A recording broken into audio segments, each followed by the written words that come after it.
minute, so we're going to get a chance to hug all of you. But this is how we do it in Iowa. It is with people like you.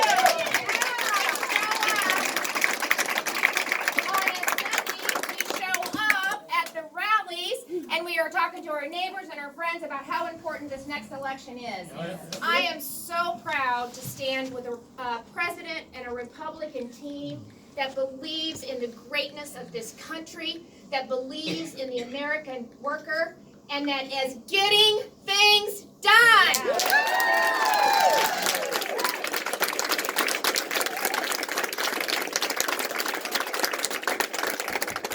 I sat down at the table the other day when I knew he was coming in for the rally, and I wanted to list all of the accomplishments that have happened under this president.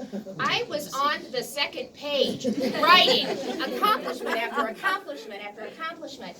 And what I love as being the governor of this state is we're replicating the things that they're doing in Washington, D.C. here at the state level. And Iowa is moving, Iowans are working, and Americans are winning.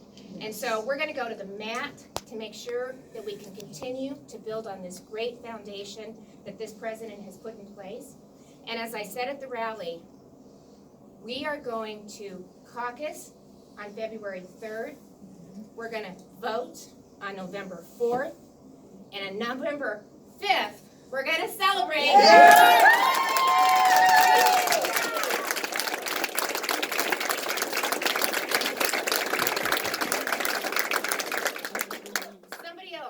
That is knocking it out of the park on behalf of Iowans is our amazing United States Senator. Somebody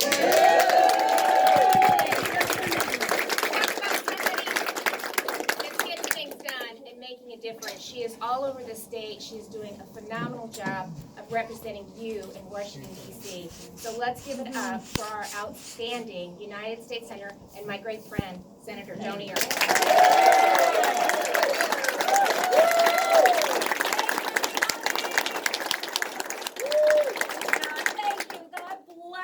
Thanks for being here today. He does. Hey, we are. Yes, he does bless us. And thank you all so much for the great work that you are putting into this election season. And we say it all the time, right? This is going to be a tough election year. But you know what? Just take a look. Just as the governor said, take a look at what is going on in our great United States of America. For heaven's sakes, we are the country to live in on this planet, Amen. right?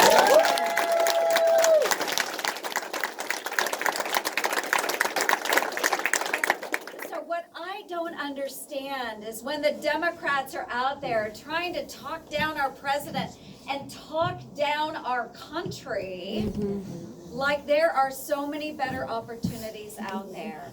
But I look around at what God has given us, what this president has done here in this nation, and we have record low unemployment. Our economy is booming. We have been able to deregulate, do things that make sense for our workers and for our companies. We passed the largest tax cut package.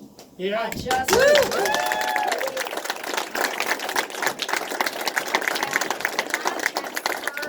has spurred development like you have never seen here in the United States. And this phenomenal president just got USMCA signed.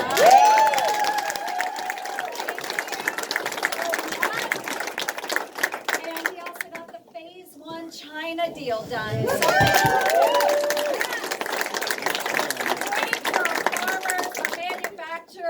Great for our ranchers. And you know what? All those political pundits out there, they were saying, he can't get it done. The president can't get it done. But you know what? So many of us in Congress were really standing right by the president, working with him on so many of these difficult issues that, you know what? They're difficult, yeah, but they are worth doing. And we are willing to take on that challenge. And as I always say, bring it on. Bring it on.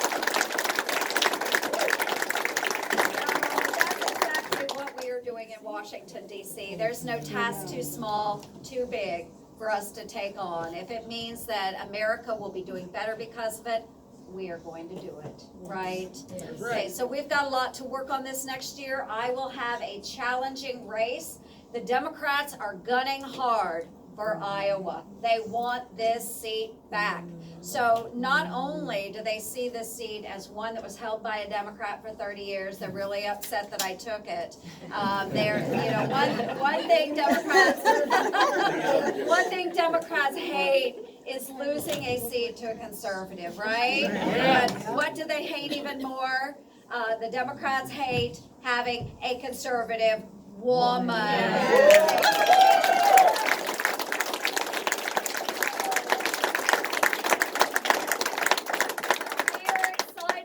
Opportunities yet ahead of us. I've had a wonderful, wonderful 5 years in the United States Senate. I'm thanking you for the great support, hopefully another 6, okay, as we move forward. I look forward to supporting all of our Iowa Republican candidates up and down the ticket. Yep. The governor needs help in our legislature, right?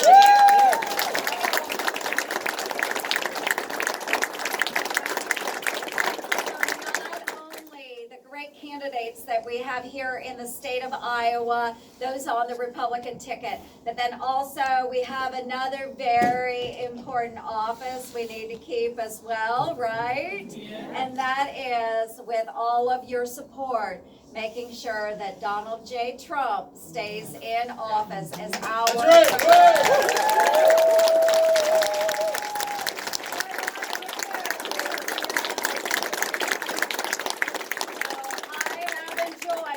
with this president, folks. He cares about Iowa.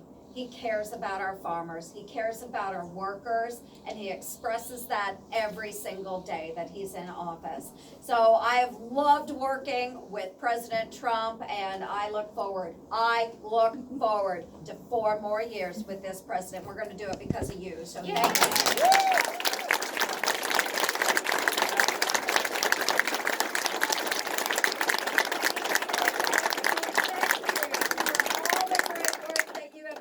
And will continue to do. I mean it from the bottom of my heart. We can't do it without you. So thank you for stepping up. Now it is my great pleasure to introduce a dear, dear friend, someone who is not unknown to Iowa, not unknown to all of the great folks here that keep working so hard for our president, but a good friend of mine, KellyAnn Conway.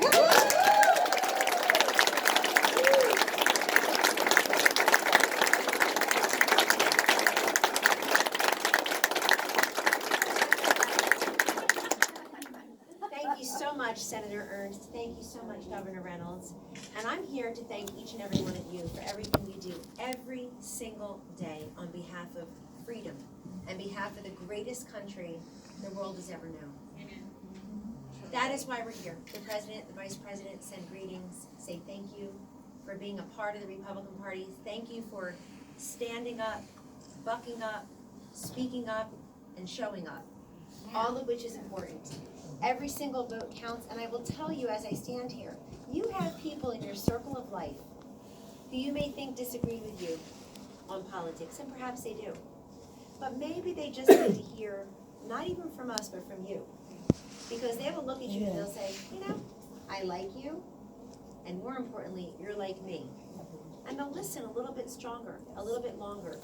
When you finish the sentence, why I am a Republican, or why it's important to keep Senator Joni Ernst in Washington on behalf of us, along with Senator Grassley. Why it's been an incredible economic revival and deregulation and better jobs and better paying jobs because of our Governor Kim Reynolds. You want to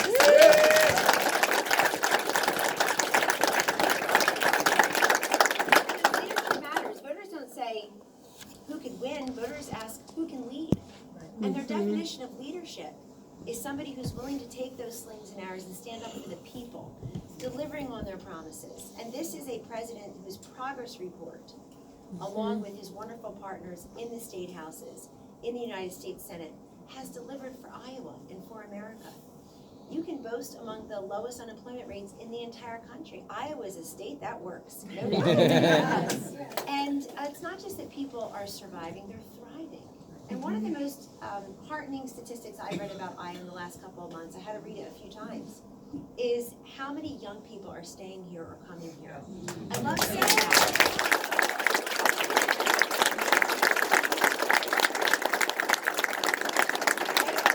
Because the opportunities are here, the quality of life is here, and isn't it wonderful that if your children and grandchildren choose to stay closer to home, that they can make it work now? Whereas maybe many, many years ago, it wasn't as easy. And so when Senator Ernst and Governor Reynolds say that they enjoy supporting the president and his agenda and all the great work and all of you, both of them are being incredibly and characteristically modest. They have been frontline partners, hands raised in the air, willing to fight and willing to do high risk, high reward for all of you. And I've seen it firsthand. Governor Reynolds has been in Washington many times for you. Senator Ernst is in Washington all the time for you when she's not here. Why is this important?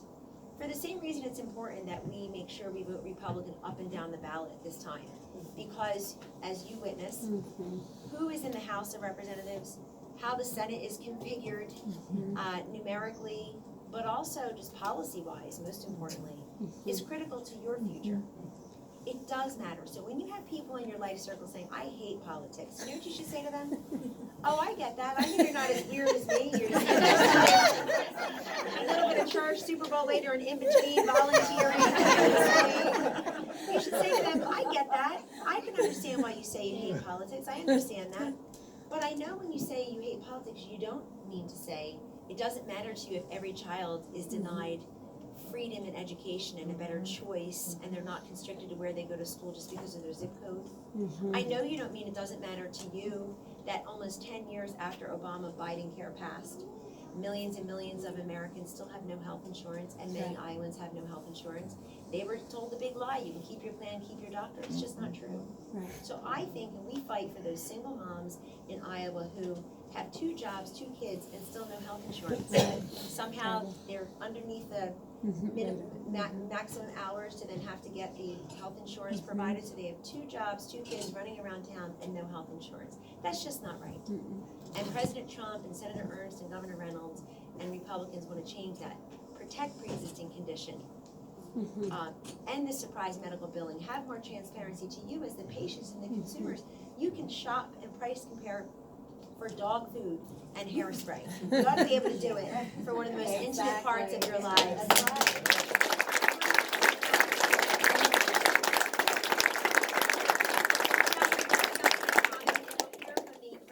On Tuesday night at the State of the Union, that the State of the Union has never been so economically robust. This is the great American comeback. And frankly, those roads go right through Iowa. Go right through Iowa.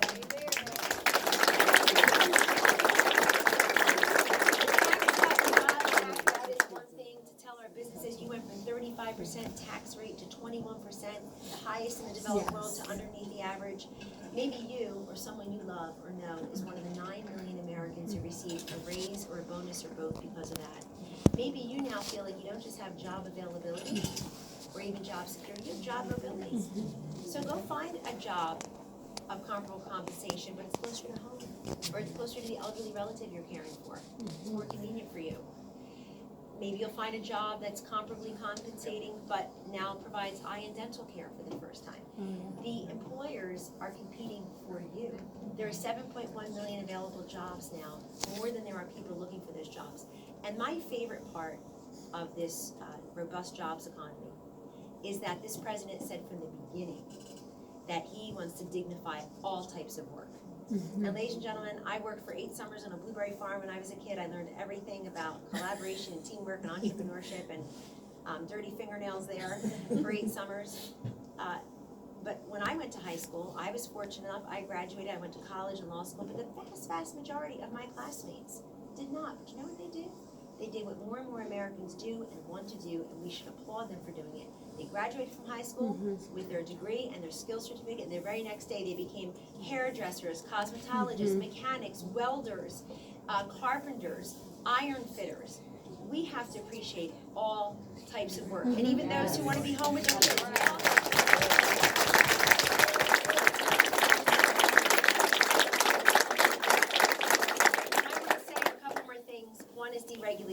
sounds like a difficult word to explain. Let me just break it down for you.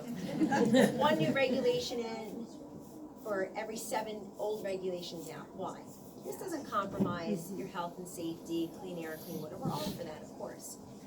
The federal government was way too intrusive, invasive, expensive, and expansive in your lives. So this is one for the property owners, the taxpayers, the small business owners, the aspiring small business owners, the public school parents, the farmers and ranchers, certainly the manufacturers. Those old regulations, yes, they're saving us money, but they're adding freedom to your life. You don't have to sit there with all that paperwork and wonder who's gonna put another anvil on your shoulders now. All you're trying to do is create and thrive and survive. And then let me just say one thing about energy. We in this country, for the first time in our history, are now a net exporter of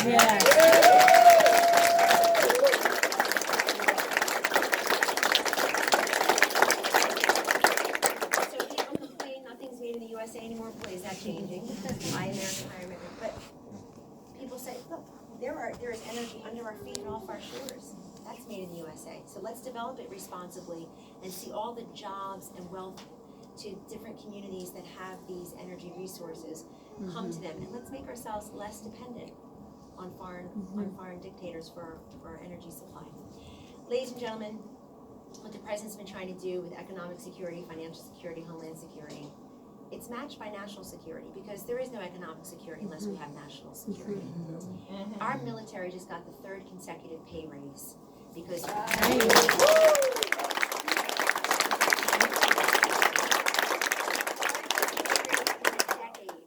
and it's because leaders and proud soldiers and veterans like Joni Ernst, your senator, stand up and say that is the right thing to do. You'd be amazed how many people vote against the pay raise for the military.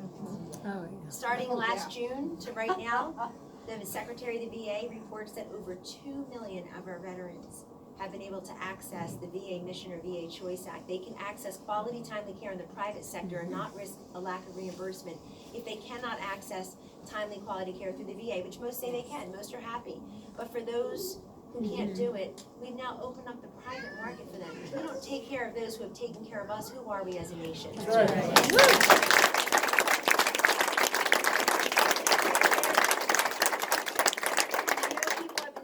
The last couple of weeks to figure out how to convince you that the extermination forevermore of not 1 but 2 of the world's most wanted terrorists somehow more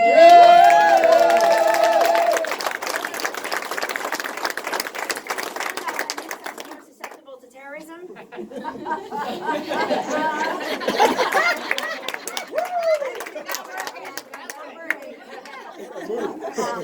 Conway twists herself like a pretzel. There's somehow, if I saw one more of the glamour shots of Soleimani, there's his profile picture. There's another one, the general. Ladies and gentlemen, don't let anybody fool you, and I know you won't. But say that to the people in your circle of life who either hate politics or think they disagree or don't like the tone in the tweets or don't like this and that and the other. It matters who our leaders are, because ultimately the commander-in-chief and the president of the United States makes that call or declines to make that call. Right. And I don't need to be a national security expert or at 1 and 1 for 2 to tell you that 2 dead terrorists and 2 new trade deals and 2 Supreme Court justices means 2 terms. And thanks for